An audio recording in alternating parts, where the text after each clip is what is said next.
ऐसा सोच रहे हैं कि स्ट्राइक है या स्ट्राइक होने वाली है। वजह क्या उसकी, तो बोल रहे हैं कि अभी जो नया कानून इंडियन पिनल कोड, भारतीय न्याय संहिता, वो जो नया कानून आने वाला है उसमें ड्राइवर लोग हैं उनके खिलाफ सजा बढ़ा दी गई है। इसकी वजह से ये सब हो हल्ला हो रहा है, पर ये सब लोगों की अज्ञानता है, किसी को पता नहीं है कि ये कानून बनाने का कारण क्या है, इसके पीछे की वजह क्या है और सही में क्या कानून आया है। जो पुराना कानून था और नया कानून है उसमें बहुत बड़ा तफावत नहीं है। अभी आप लोगों ने देखा होगा आए दिन लास्ट 5-10 साल में ऐसे बहुत सारे एक्सीडेंट कार के द्वारा भी होते हैं कि बहुत स्पीड में कार चलाते हैं, 100, 150, 200 की स्पीड तक कार चला के चले जाते हैं और एक्सीडेंट करके कोई लोग एक या एक से ज्यादा लोग मर जाते हैं। और फिर जब इन्वेस्टिगेशन करने की बारी आती है तो ऐसी कार या कुछ भी मिलता नहीं है, ड्राइवर कौन है क्या नहीं। तो जो लोग मर जाते हैं उसके फैमिली को कुछ ना कुछ मुआवजा मिले, उसके लिए ये कानून में ये प्रावधान। इसकी पीछे की वजह ये है कि कोई एक आदमी है वो पूरे फैमिली का भरण पोषण करता है, उसको खाना पीना देता है, बाहर कमाने जाता है। आप लोग ड्राइवर है, ट्रक ड्राइवर है, तो आप लोग आसाम से गुजरात आते हैं, गुजरात वाले तमिलनाडु जाते हैं, पूरे देश में घूमते रहते हैं, किस लिए? पैसे कमाने के लिए। पर ये कानून जो है वो आपको ड्राइवर यानी सिर्फ आप ट्रक ड्राइवर हो उसके लिए नहीं है, जो भी 4 व्हील चलाता है, जो भी 2 व्हील चलाता है, सभी के लिए वही है। अगर मैं भी मेरी कार लेके चलूँ तो मेरे ऊपर भी ये कानून लगता है।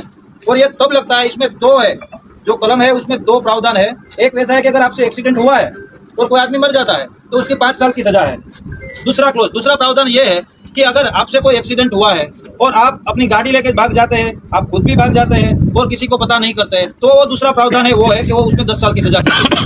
अगर आप एक्सीडेंट हुआ है, आपकी गाड़ी छोड़ के नजदीकी जो भी पुलिस स्टेशन है, नजदीकी जो भी मैजिस्ट्रेट साहब है, उनके वहां चले गए, तो आपके ऊपर वो दूसरा वाला नहीं लगने वाला है। आपके ऊपर पहले वाला प्रावधान है, जो पहले वाला क्लोज है वही लगने वाला है, जो 5 साल का है, जो अभी भी है। अभी चालू जो कायदा है उसमें भी वही है। आप लोगों के बहुत सारे दोस्त हो गए जो ड्राइवर हो गए जिनके एक्सीडेंट हुए, उनमें कहीं आपने सुना है कि 3 साल या 5 साल जेल में रहा।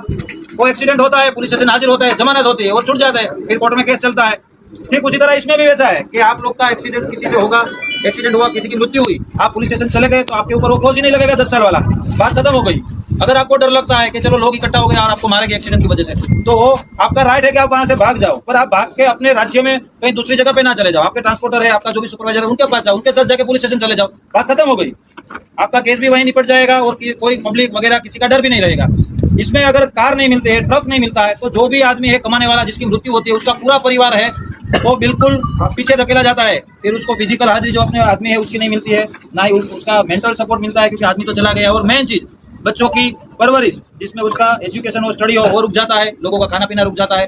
तो ये सब कब होता है? जब सामने वाले की गाड़ी ना मिले। अगर गाड़ी मिल गई तो आप सभी की गाड़ियों में अभी थर्ड पार्टी इंश्योरेंस रहता है, तो इंश्योरेंस वाले पैसे चुका देंगे, उसमें कोई बड़ी बात नहीं है। तो ये सब जो है वो मेनली अभी पिछले 5-10 सालों में जो एक्सीडेंट हुए हैं, जो कार वालों ने किए, कई जगह पे ट्रक वालों ने भी किए, ऐसा नहीं कि सिर्फ कार वालों ने किए, पर ज्यादातर ऐसे बड़े एक्सीडेंट है जो ओवर स्पीडिंग के हैं वो सभी कार वालों ने किए हुए हैं। तो ड्राइवर यानी आप ऐसा मत समझो कि आप ट्रक के ड्राइवर की बात है इस एक्ट में।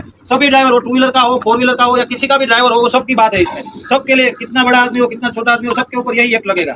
और जो ये एक्ट लगा है, आप सोचिए आज आप ड्राइविंग करें, आज ट्रक में है, ठीक है, कल आप भी बाइक लेके कहीं जा रहे होंगे, आप भी चल के साइकिल लेके कहीं जा रहे होंगे, आपका भी एक्सीडेंट होगा, ना करे कुदरत, और आपके साथ कुछ हुआ तो आपके फैमिली के लिए क्या रहेगा? कुछ नहीं। कार ड्राइवर कुछ नहीं मिलेगा, तो फिर इंश्योरेंस भी नहीं मिलेगा। आपके परिवार वाले भी कहीं किसी जगह पे ऐसे हो सकते हैं, विक्टिम, भोग बनना, ठीक है। तो ये सबके लिए है, जनरल सोच के लिया है, किसी के खिलाफ जाके या ड्राइवर को ऐसा करने के लिए नहीं लिया है। और दूसरी बात है 7 लाख मुआवजे की बात जो हो रही है, ड्राइवर लोग समझ रहे 7 लाख तो जैसे कि एक्सीडेंट हुआ और वहीं के वहीं नहीं बोलेंगे पुलिस या कोई कि चलो 7 लाख भरो अभी कभी वरना जेल में जाओ। वो तो जब केस चलेगा, ट्रायल चलेगा और उसमें वो कोई आदमी जो ड्राइवर है वो दोषी पाया जाएगा, तब की बात है। तो इसमें आप लोग जो गलत बहकावे में आके कुछ करने वाले हैं या कुछ लोगों ने किया है वो वैसा मत करो। ड्राइवर लोग है, ठीक है, आप आसाम से, तमिलनाडु से, मणिपुर से, कहाँ से यहाँ कमाने आते हैं। आप लोग ये होल्ला में जाओगे तो आपने किया होगा या नहीं किया होगा, आप लोग रोड पे होगे, जब भी ब्लॉक होगा तो आप लोग दोषी पाए जाओगे, आपको पकड़ा जाएगा। तो जब एक्सीडेंट होगा तब होगा, शायद ना भी हो पूरी लाइफ में आपसे एक्सीडेंट, उसका विरोध आप कर रहे हैं कि जो होने वाला है नहीं होने वाला जिसका पता नहीं है उसका विरोध आप कर रहे हो और उसकी वजह से अभी जेल में जाओगे। जिसके लिए आप विरोध कर रहे हो जेल में ना जाए उसके लिए अभी जेल में जाना पड़ेगा। तो आप अपना दिमाग लगाओ, आपका व्हाट्सएप जो आ रहा है उसके ऊपर सिर्फ निर्भर ना रहो, जो भी वीडियो आ रहा है उस पर निर्भर ना रहो। जहां पर भी ब्लॉकेज हुआ, कोई बोल रहा है कोई ड्राइवर ने वीडियो बना के भेजा कि मुझे मारा, तो उसको किसने मारा है? आपके ही भाई है ड्राइवर लोग, उन्होंने ही मारा है। कोई पब्लिक को इसमें ये नहीं है कि रोड ब्लॉक करो या ऐसा कुछ करो, आपके भाई है ड्राइवर, उन्होंने इसको मारा होगा। तो ड्राइवर ही ड्राइवर को परेशान कर रहे हैं। पूरे इंडिया में, पूरे गुजरात में पुलिस प्रशासन आपके साथ में है।